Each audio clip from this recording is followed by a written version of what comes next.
Bismillahirrahmanirrahim. Assalamualaikum warahmatullahi wabarakatuh. Selamat siang dan salam sejahtera bagi kita semua. Salam, Om Swastiastu, Namo Buddhaya, dan salam kebajikan.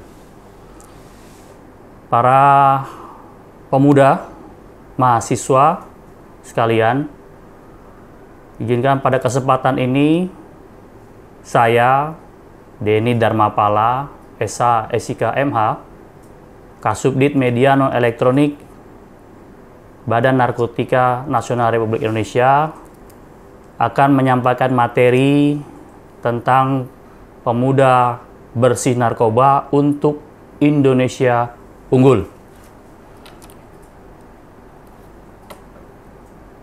Kita langsung saja ke materi. Yang pertama-tama, saya akan menyampaikan tentang situasi ancaman narkotika yang ada di Indonesia. Bahwasannya narkotika di Indonesia memiliki daya rusak. Kenapa? Daya rusak narkotika lebih serius dibanding korupsi dan terorisme karena merusak otak yang tidak ada jaminan sembuhnya. Berikutnya, terkait dengan oknum. Sebagian masyarakat, termasuk golongan oknum, ya. Bicara oknum tentunya tidak seluruhnya, ya, tidak bisa disamaratakan. Masyarakat juga telah terkontaminasi narkotika, termasuk oknum aparat, pejabat, baik pemerintahan, ASN, TNI, Polri, jaksa, hakim, aparat BNN sekalipun juga, dan masyarakat umum lainnya. Kemudian tentang wilayah sebaran. Bahwasannya narkotika telah menyebar ke seluruh pelosok wilayah dan menyasar kalangan anak-anak, termasuk generasi muda bangsa. Karena anak-anak atau remaja generasi muda itu menjadi pangsa pasar yang menarik untuk jaringan narkotika. Kemudian potensi pasar. Kita ketahui penduduk Indonesia kurang lebih berjumlah 270 juta jiwa. Itu sebagai pasar potensial narkotika. Penyalahgunaan narkotika di Indonesia saja sampai dengan saat ini diperkirakan mencapai 3,41 juta orang. Bicara kerugian jiwa dan material, sampai dengan saat ini penyalahguna narkotika penanganannya sudah mencapai meraup biaya sekitar 84,7 triliun rupiah. Biaya ini termasuk biaya medis, ya, dan biaya sosial. Kemudian adanya temuan jenis baru narkotika jenis baru atau disebut NPS. Saat ini yang berkembang di Indonesia sekitar 83 jenis yang sudah beredar. Kita bicara dukungan modal selanjutnya, ya. Dukungan modal, bahwasannya jaringan narkotika yang beroperasi di Indonesia itu berskala internasional. Berskala internasional otomatis dengan dukungan modal yang sangat besar juga tentunya. Bicara jaringan internasional, yang masuk peredaran narkotika di Indonesia antara lain berasal dari Afrika Barat, Iran, Tiongkok, Pakistan, Malaysia, dan Eropa. Jalur masuk narkotika masuk ke Indonesia memang ada selain jalur laut, ada jalur darat maupun jalur udara. Tapi paling banyak itu ada melalui jalur laut. Tidak hanya melalui pelabuhan resmi, juga pelabuhan yang tidak resmi atau di jalan tikus, jalur tikus. Kemudian aksi narapidana. Nah, bicara narapidana, khususnya kasus narkotika yang sudah berada di dalam penjara, itu diduga atau ada yang bisa mengendalikan peredaran narkotika meskipun di dalam penjara, ya, atau lapas. Dengan demikian bisa menjadi indikasi penegakan hukum yang diberikan, sanksi yang diberikan kepada narapidana itu belum memberikan efek jera. Kemudian di jaringan lapas, ini ada terungkap sedikitnya 60 jaringan narkotika yang dikendalikan di 27 lapas yang ada di wilayah Indonesia. Selanjutnya kita ke slide berikutnya.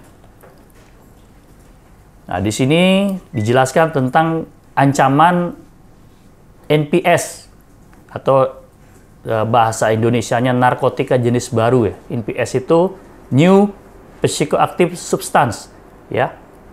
Saat ini atau di dunia sampai dengan tahun 2021 perkembangan NPS itu sudah terdapat 1047 jenis beredar di dunia. Dari 1047 jenis tersebut, 83 diantaranya sudah beredar di Indonesia. Dari 83 yang beredar di Indonesia, 75 itu sudah diatur dalam Peraturan Menteri Kesehatan Nomor 4 Tahun 2021. 8 sisanya itu belum diatur dalam Permenkes. Kenapa ada NPS atau narkotika jenis baru? NPS itu diciptakan sebagai upaya untuk atau celah daripada para pelaku kejahatan ini bisa terlepas dari jerat hukum, ya. Karena kalau hukum belum mengatur sanksi terhadap penyalahgunaan NPS atau narkotika jenis baru ini, sehingga untuk memberikan sanksi hukum kepada pelakunya itu tidak mudah, ya, sulit, bisa lepas dari jerat hukum. Baik, kita ke slide berikutnya. Ada dijelaskan tentang kondisi geografi, demografi, dan kerawanan. Di sini bicara kondisi geografi, ya, tata letak. Negara Kepulauan Republik Indonesia ini, negara kita ini berada di antara dua benua dengan kurang lebih 17.499 buah pulau dengan garis pantai sepanjang 108.000 km. Ini kalau informasi yang saya peroleh, panjang garis pantai kepulauan negara Indonesia ini terpanjang kedua di dunia. Ditambah lagi lemahnya pengawasan di wilayah laut, udara, dan perbatasan. Bicara demografi, tadi kita sampaikan sudah jumlah penduduk Indonesia saat ini sekitar 270 juta. Dan persentase yang paling besar sekitar 75,69% itu berada rentang usia 8 sampai 55 tahun.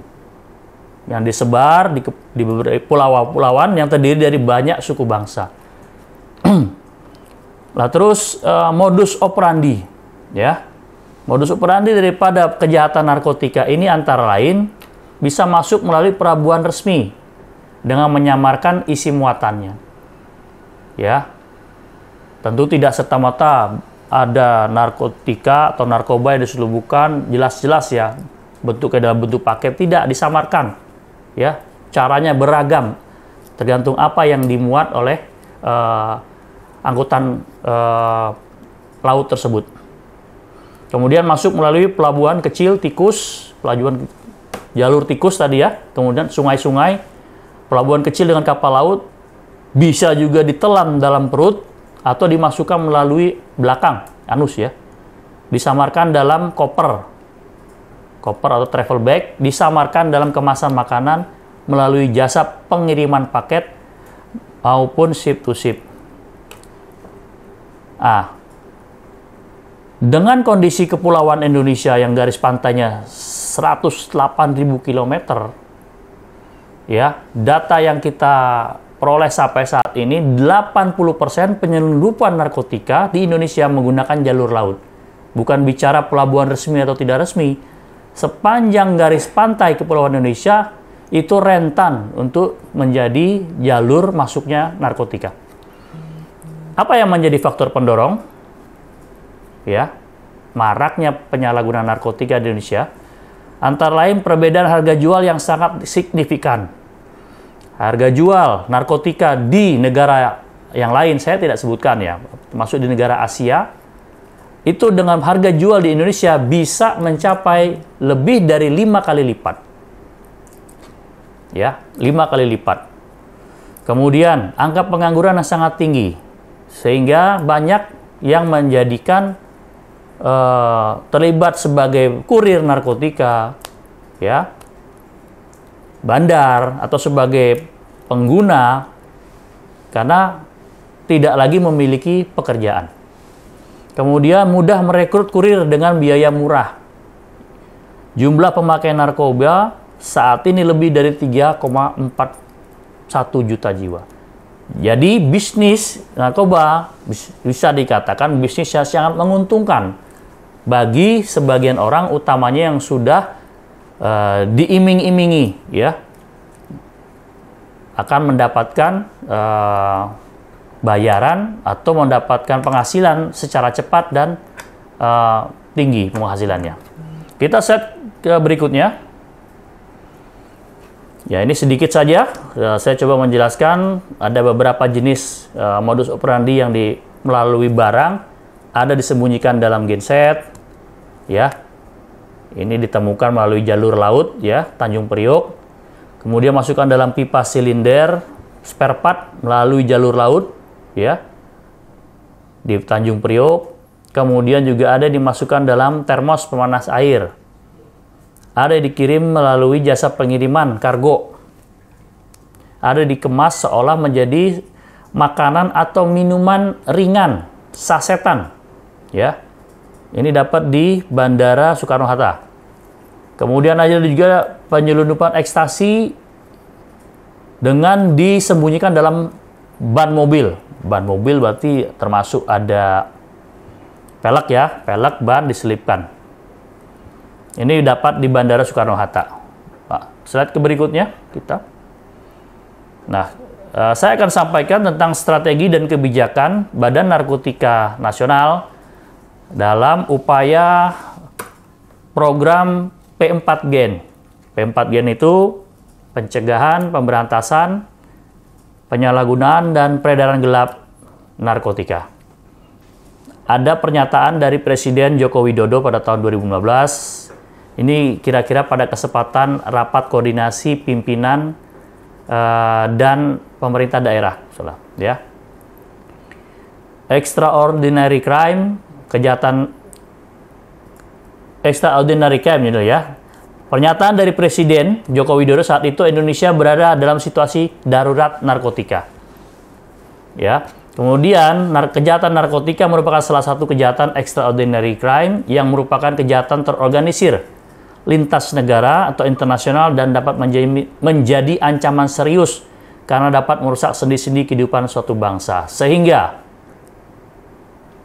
terhadap kejahatan extraordinary atau kejahatan luar biasa perlu dilakukan upaya-upaya yang luar biasa juga.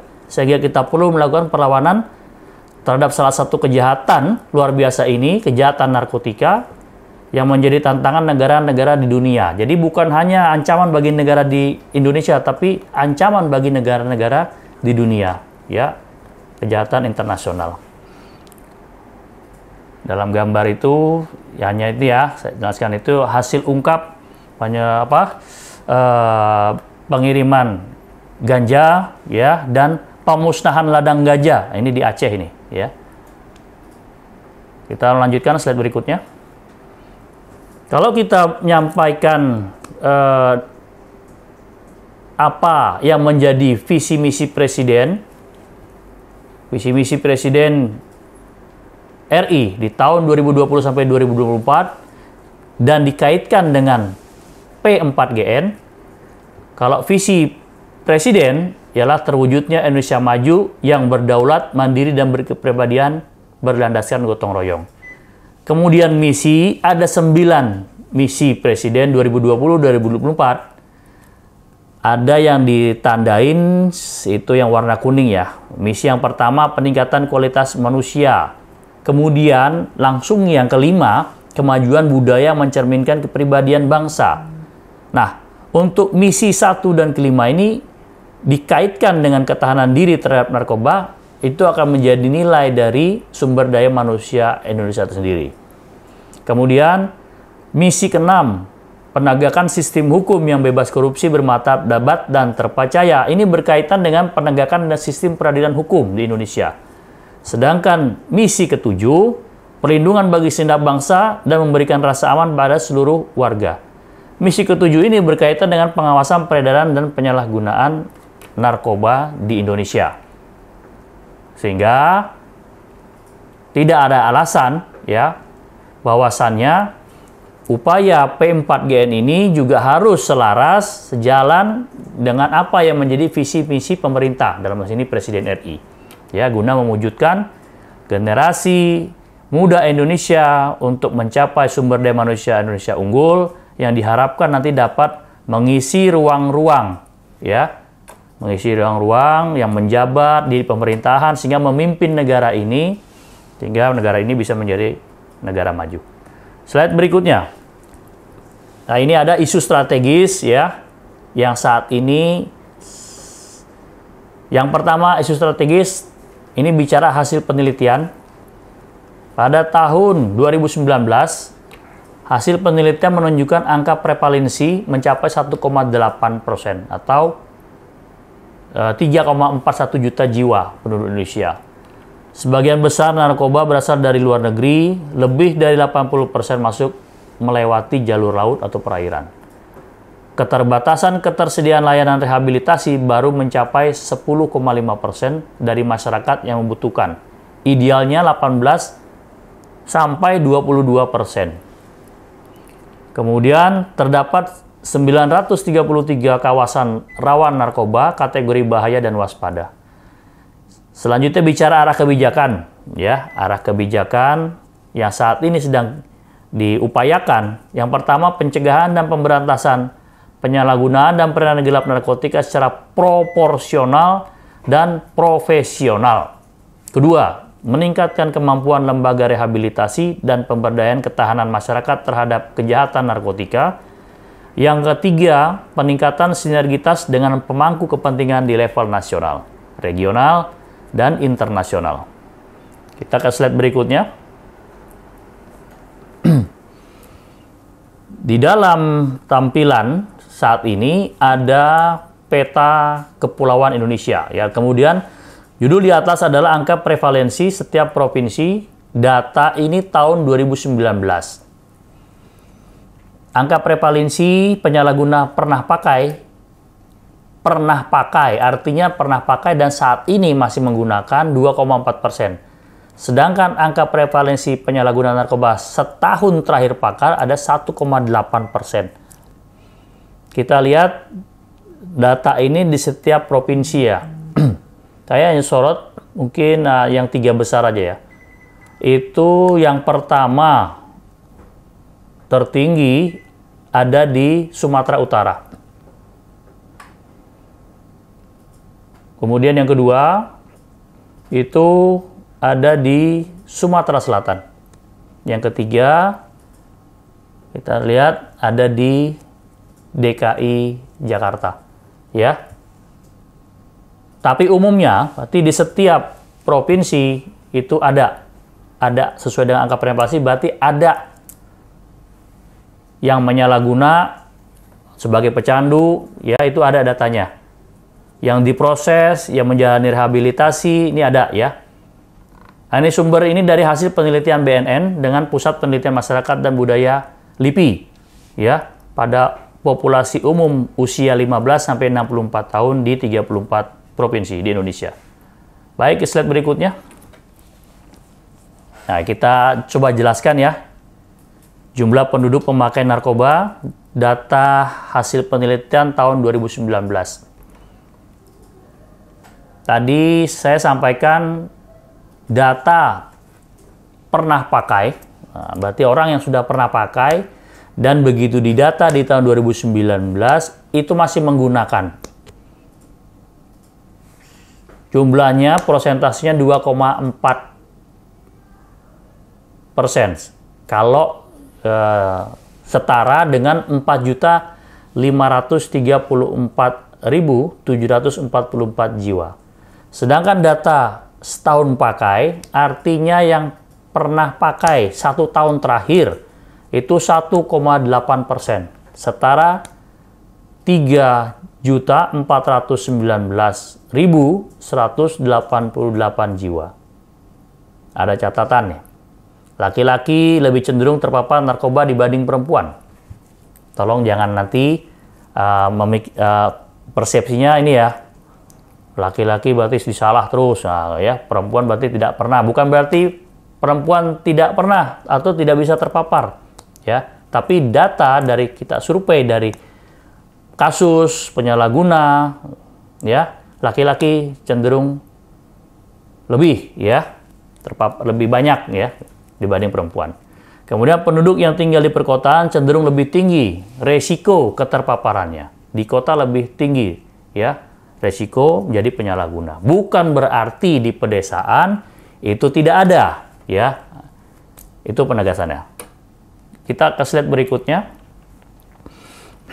Di sini kita punya data kawasan rawan narkoba, ya, di seluruh Indonesia. Ini di setiap provinsi ada. Jadi kalau keseluruhan ada 933 kawasan rawan narkoba. Ini didatakan untuk kategori waspada dan bahaya. Paling banyak di sini data kawasan narkoba ada di, saya lihat ya, kita lihat ada di Kalimantan Timur ya. Kalimantan Timur, kemudian di Aceh. Ya, di Aceh dan DKI Jakarta. Ya, ini kategori kawasan rawan narkoba, kategori waspada dan bahaya. Selain kategori waspada dan bahaya ada ya, ada juga yang kategorinya siaga dan aman, ya. Tapi kita tidak munculkan di data ini. Kita slide berikutnya. Baik, para pemuda, remaja, mahasiswa sekalian, saya mencoba menjelaskan tentang ada slogan War on Drugs. War on Drugs. Ya. Ini merupakan slogan BNN ya, yang digulirkan oleh Kepala Badan Narkotika Nasional kita yang baru, Bapak Komisaris Jenderal Polisi Dr. Petrus Reinhard Golos, ya. Beliau menyatakan begitu memimpin BNN bulatkan tekad dengan menyatakan war on drug, perang melawan narkoba. Ini dilakukan untuk mewujudkan Indonesia bersih narkoba atau Indonesia bersinar. Upayanya seperti apa? Ya, war on drug ini implementasinya seperti apa? Ya, kita lihat ilustrasi ya. Di situ ada tampilan P4GN di tengah. P4GN itu adalah pencegahan, pemberantasan penyalahgunaan dan peredaran gelap narkotika, ya. Upaya P4GN ya yang dilakukan oleh Badan Narkotika Internasional ini tentunya dilakukan dengan beberapa metode, ya, seperti yang ditampilkan. Yang pertama metode soft power. Soft power ini juga dibagi dengan kategori bidang yang dikerjakan. Yang pertama, bidang pencegahan. Yang kedua, bidang pemberdayaan masyarakat. Yang ketiga, rehabilitasi. Selain pendekatan soft power, ada pendekatan juga hard power. Hard power ini implementasinya yaitu dilakukan oleh bidang pemberantasan. Selanjutnya, pendekatan secara smart power. Smart power ini lebih kepada pemanfaatan dan pembangunan menggunakan informasi dan teknologi dan informatika, ya, kita pendekatan itu. Juga penelitian, ya, sehingga dapat mendukung tugas-tugas yang dilakukan oleh Badan Narkotika Internasional.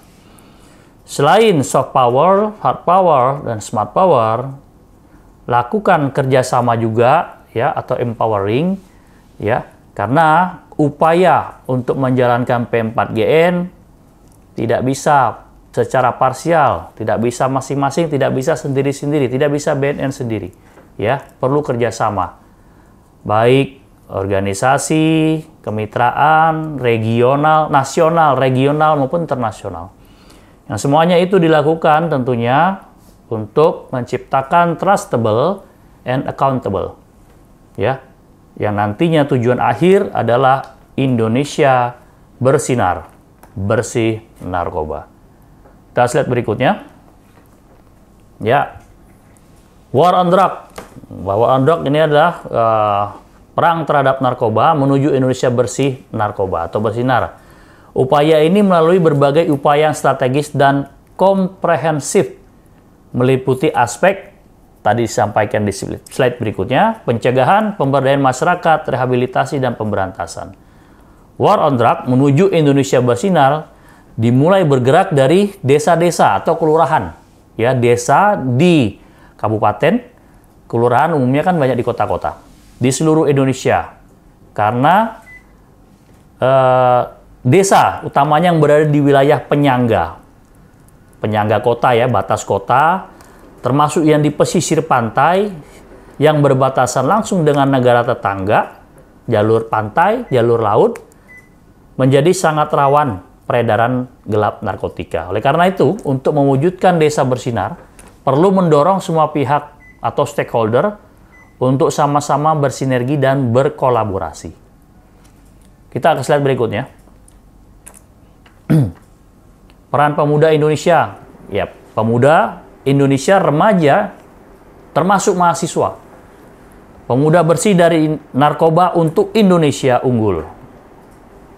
Apa penjelasannya ya? Nah, slide berikutnya.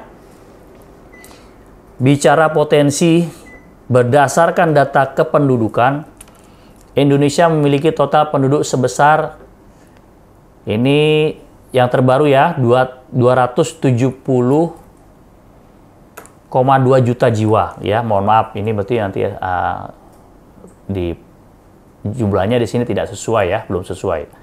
Sementara sepertiganya ya kira-kira sekitar 81 juta jiwa merupakan generasi muda. Generasi muda, remaja, milenial. Pemuda ya.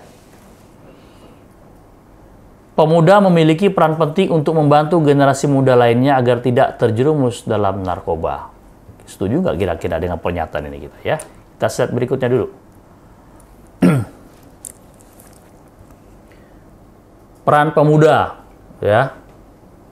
Salah satunya bisa ada komunitas pemuda, organisasi pemuda, ya, baik yang ada korelasinya dengan lembaga, organisasi, partai politik, apapun ya, masyarakat sosial, ya, yang ada di Indonesia dengan beragam latar belakangnya, itu bisa bisa menjadi agent of change antaranya ya. Agent of change, pemuda diharapkan turut merubah dari kondisi Indonesia darurat narkoba menjadi Indonesia bersih narkoba. Apakah pemuda mampu menjadi agent of change? Ya. Kemudian sebagai guardian of value, sebagai generasi penjaga nilai-nilai dalam masyarakat. Menjaga nilai-nilai dalam masyarakat. Kemudian social control, menjadi pelopor dan pengawal terhadap penegakan hukum. Hukum terhadap kasus narkoba di tengah masyarakat. Kemudian sebagai iron stock, sebagai generasi penerus dan pemimpin masa yang akan datang, diharapkan memiliki fisik dan psikis yang sehat. Ada lagi moral force, memiliki rasa nasionalisme atas segala bentuk gangguan dan ancaman negara dari narkoba. Nah, beberapa harapan ini tentunya menjadi tantangan, ya, tantangan bagi kita semua, khususnya kepada remaja, pemuda, generasi muda, ya, untuk bisa menjawab tantangan tersebut sehingga yang diharapkan, ya, generasi muda itu akan memimpin negara ini di masa depan, itu bisa terwujud. Kita ke slide berikutnya. Coba.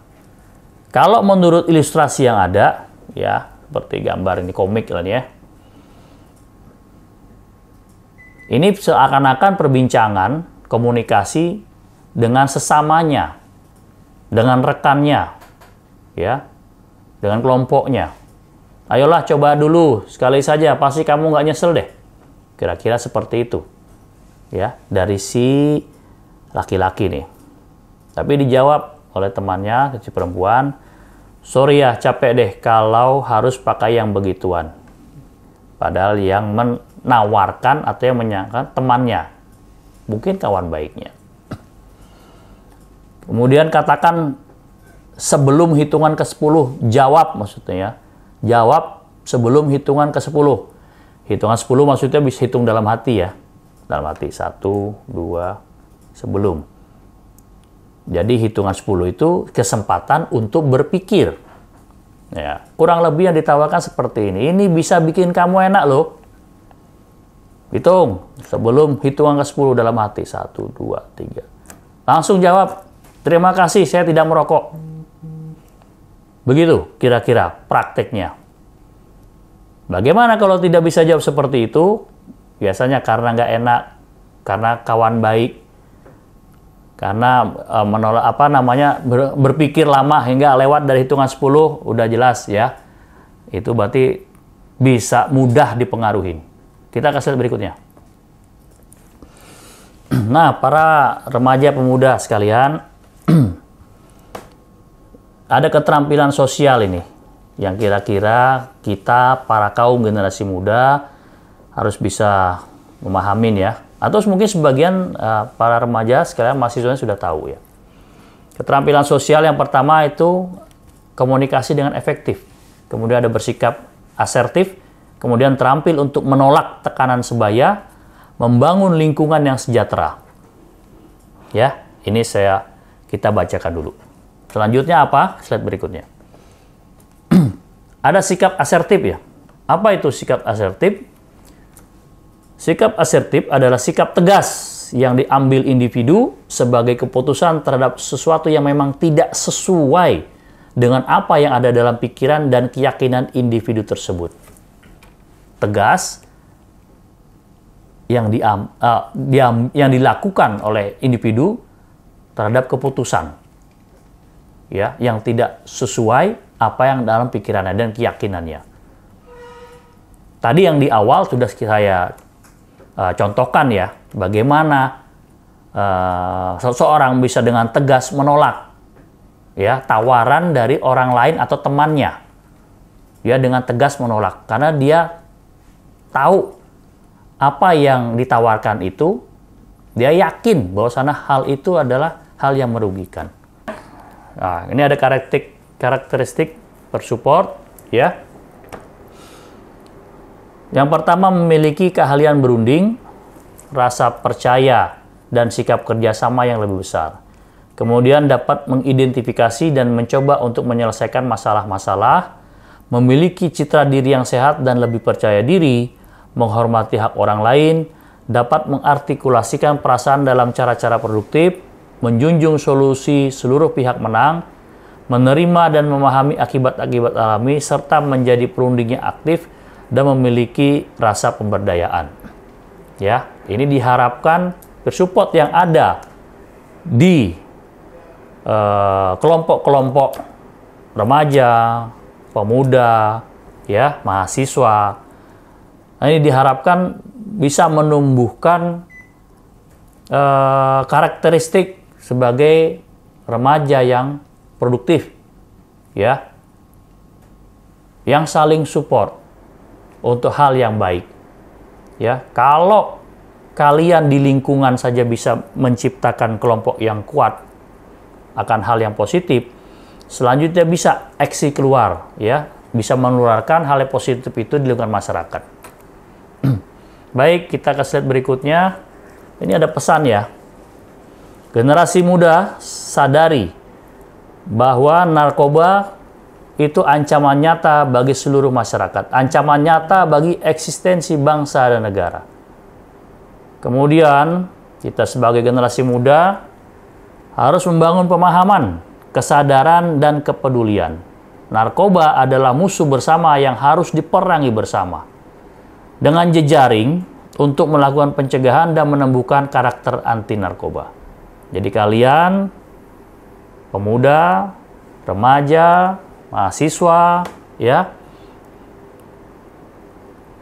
tumbuhkan ya jiwa karakter anti narkoba, diawali dengan diri sendiri, bangun jejaring di lingkungan kelompok komunitasnya, ajak seluruh masyarakat untuk bersama perangi narkoba. Sehingga harapannya nanti di Indonesia Emas, nah ya, di tahun 2030 sampai 2040 itu Indonesia akan mendapatkan bonus demografi. Nah, itu apa yang disampaikan oleh Presiden RI Insinyur Joko Widodo, yang mana di tahun tersebut generasi muda yang sekarang lah yang akan mengisi ruang-ruang pengabdian, ruang-ruang kemerdekaan dalam memimpin negara Indonesia. Ya. Ada slide terakhir, ya. Saya sampaikan di sini. War on Drug, Indonesia bersinar. Ini merupakan kegiatan pembakaran atau pemusnahan ladang ganja yang dilaksanakan oleh Satuan Badan Narkotika Nasional, pimpinan Bapak Petrus Reinhard Golos, ya, di Aceh. Nah, ini yang terakhir ya, ada sekitar 2 hektar yang dimusnahkan. Kalau 2 hektar itu dipanen, tanaman ganja basahnya, berat basah itu berarti ada daun, batang, biji, ya, cabang, itu sekitar 5 ton, ya, 5 ton gitu loh. Kalau sampai beredar di seluruh Indonesia, itu sangat-sangat merugikan bangsa kita. Demikian dari saya, ya, yang dapat saya sampaikan pada kesempatan ini. Tetap semangat, ya, para remaja, pemuda, mahasiswa Indonesia, ya. Isi, ya, kesempatan Anda saat ini untuk membangun hal yang lebih bermanfaat, berkarya. Khusus untuk upaya anti narkoba, pesan saya, cukupkan informasi dan edukasi yang harus Anda ketahui. Banyak caranya, ya. BNN bisa memfasilitasi, bisa membantu, memberikan informasi dan edukasi, sehingga diharapkan Anda bisa membantu, ya, membantu baik individu, kelompok, jaringan, mewujudkan. Kalau di kampus bisa, ya, kampus bersih narkoba, kemudian di kelurahan Anda tempat tinggal bisa, ya, lingkungan komunitas Anda juga bisa bersih narkoba. Semuanya itu nanti bertujuan untuk mewujudkan Indonesia bersih narkoba. Salam sehat tanpa narkoba. War on Drug.